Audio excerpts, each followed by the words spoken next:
नाज़रीन अस्सलाम वालेकुम। न्यूज़ फर्स्ट में आपका खैर मकदम है।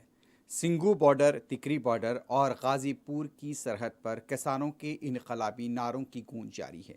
एहतजाज अभी भी जारी है, लेकिन मरकज़ी हुकूमत की तरफ से कोई रद्द-ए-अमल सामने नहीं आ रहा है और किसानों का कहना है कि ये ज़िंदगी और मौत की लड़ाई है और ये लड़ाई हम हक़ के लिए लड़ रहे हैं। हुकूमत इस बारे में बेहिसी का मुज़ाहरा कर रही है। किसानों के एहतजाज से जुड़ी खबरों को हमने न्यूज़ फर्स्ट के बुलेटिन में शामिल किया है। तफसीली तौर पर नजर डालेंगे, लेकिन सबसे पहले देखते हैं क्या है आज की हेडलाइंस।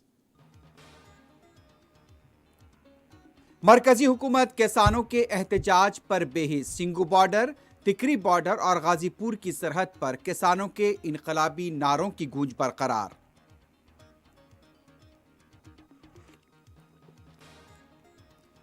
ये जिंदगी और मौत की लड़ाई है। हुकूमत को किसानों का दर्द दिखाई नहीं देता। जज्बाती किसानों का रद्द-ए-अमल।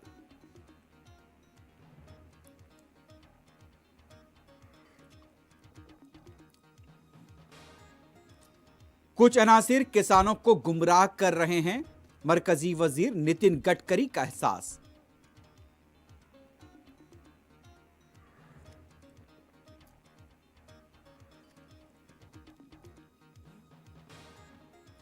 मुल्क में कोविड के केसेस में गैर मामूली कमी। 22,065 नए मुतासरीन, 354 अमवात। तेलंगाना में 491 नए केसेस।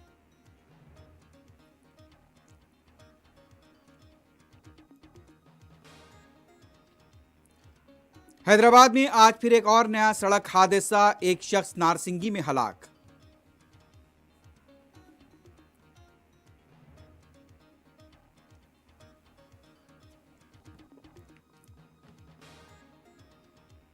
सऊदी अरब के साहली शहर जिद्दा में तेल बरदार जहाज पर दहशतगर्द हमला।